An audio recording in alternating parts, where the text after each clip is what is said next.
Hey, this is Professor Homa. Welcome to ex4-showage, and this exercise will be used to kind of demonstrate some of the operations you've done in the previous exercises, and it'll give you a chance to kind of do some of this on your own. I'll get you started. Here's a finished product, and I'll take a look at it in full screen. I'll click on the button here, and basically all that's going to happen here, there's going to be two input text fields.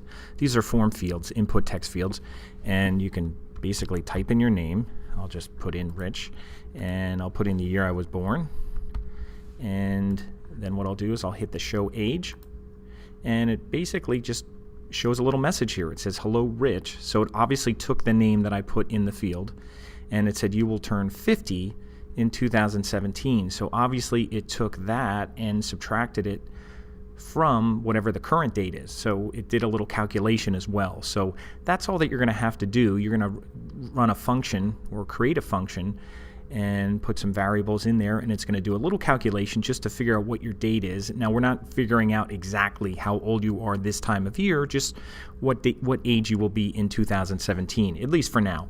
And then also, you can, at the end, we can put a little button that resets everything, that just makes these all go blank, which isn't very hard to do. So again, we have two form fields. Well, we'll put in a name. I'll put in Steve this time, and let's say Steve was born in 1984. And when we hit the show age button, it'll say, hello Steve, you will turn 33 in 2017. So this is a paragraph here. I just put a little gray background on it. I put a border on it and some padding on it, and I'll show you some of that in styles in just a minute. But that's kind of the finished product. So it's not very complicated what we're doing, but it'll give you an opportunity to write some JavaScript. And like I said, I'll get you started on that, but you'll basically write the function. So taking a look at this, we'll take a look at this, and I'll give you code to copy and paste. So a lot of this will be done for you. Now, one thing I just want to point out first is I'll take a look at the HTML. There's CSS here, and if you're not familiar with CSS, you can check it out and see what it does.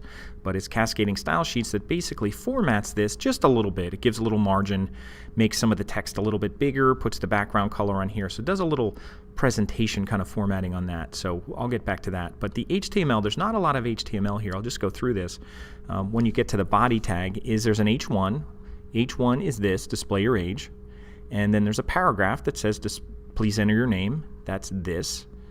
And then there's an input type box. The type is text, so it's an input, and it actually has a name and an ID name. So it has two kind of attributes in here other than saying the type is text. It's saying the name is name and the ID is name. Now, we're only going to use the ID name right now, but eventually we'll have to use this name as well. So we'll get in the habit of using both, and they could be the same.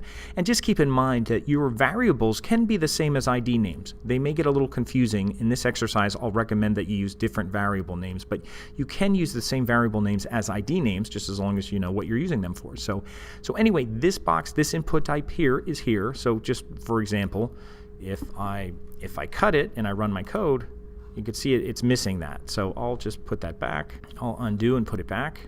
And there it is. So that's that field. Now this paragraph, please the year you were born. I'll have to fix that. So it says, please enter the year you were born. I'll fix that now, but I'll fix it on the text that you're using. Please enter the year you were born. And then there's also an input field down here. So this paragraph is that paragraph. This field is that field.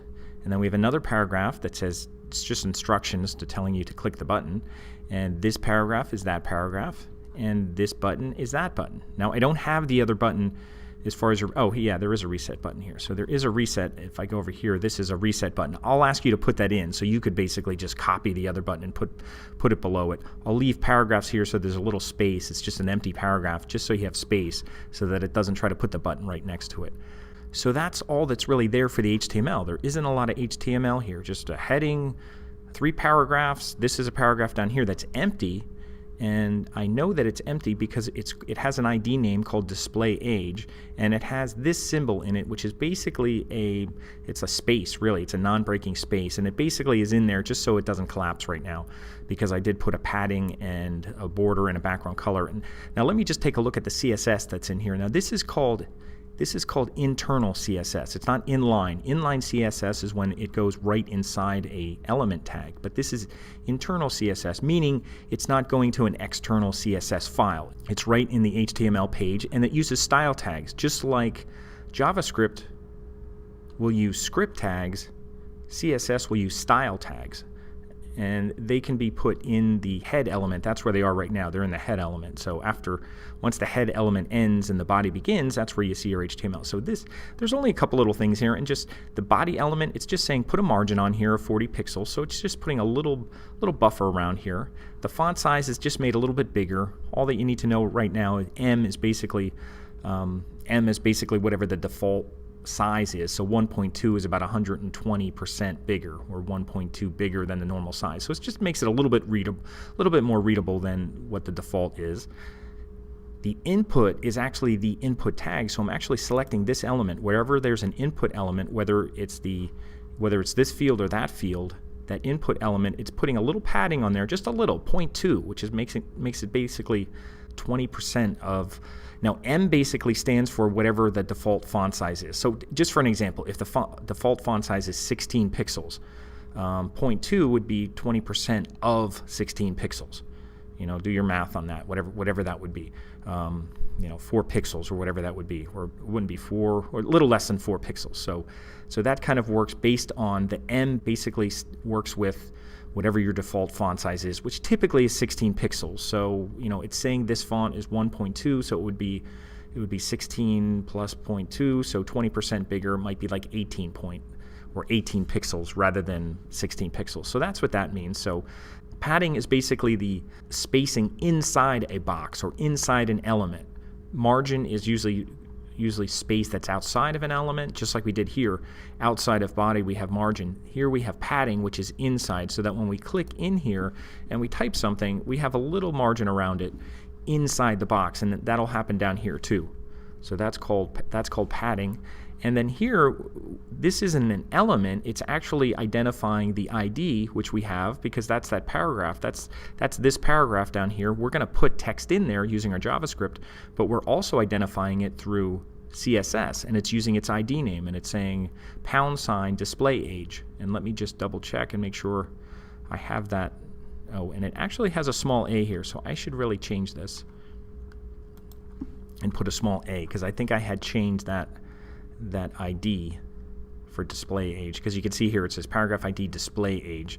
It seemed to work okay without it. We'll keep it lowercase because that's the way it is right now, so I'll make sure I fix that too before you work on it. So display age is basically this element here, and I gave it a border of 1 pixel solid in gray.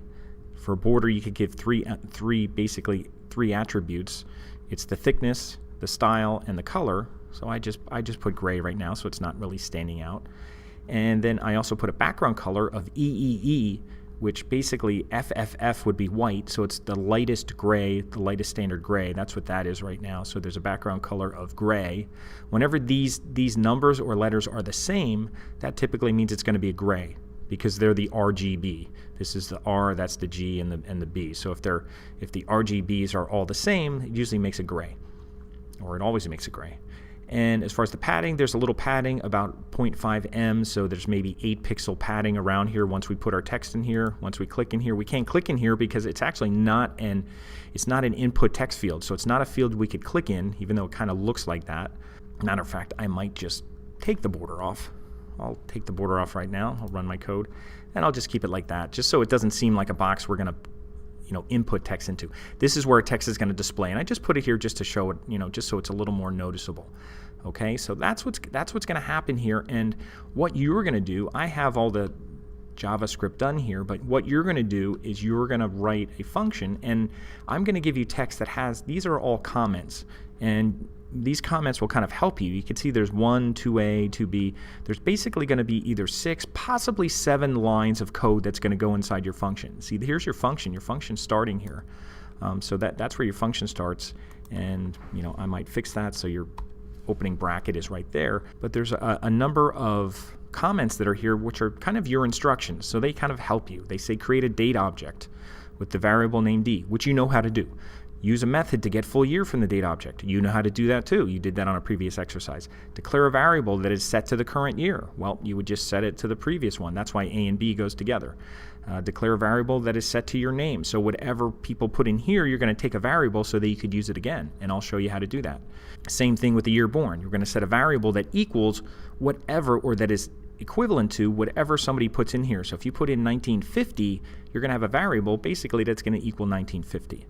Okay, and then what's going to happen after that, you're going to have a variable that's an age that's basically going to calculate the current year, whichever it is, the current year you're getting from the date object, which would be 2017, and you're going to subtract whatever the year born you put in here. So that's how you're going to come up with your age. And then in the end, it's basically just going to display your age in kind of a string, and it's going to input or insert variables in there. So it'll say something like, hello, my name, which will be whatever they put in here, and it'll say you will turn age, which is the calculation from current year minus the year that's in here. And then in current year, it'll just say 2017 again, because that's the current year, and it's getting that from the date object. So that's what's going to display down here, and we know how to do this already. All of this we know how to do. We know how to use buttons to control functions. You know, we use the on-click event. Base button on-click equals show age. That's basically initiating the function that's going to happen there. Show age is the label that's on there. So we know how to do this already, so I'll let you do a lot of this on your own. I will get you started with this, but this is kind of the finished product. So I'll stop here, and then for part 2 of the video, I'll get you started on this code and just show you what to do, and then you'll be pretty much on your own.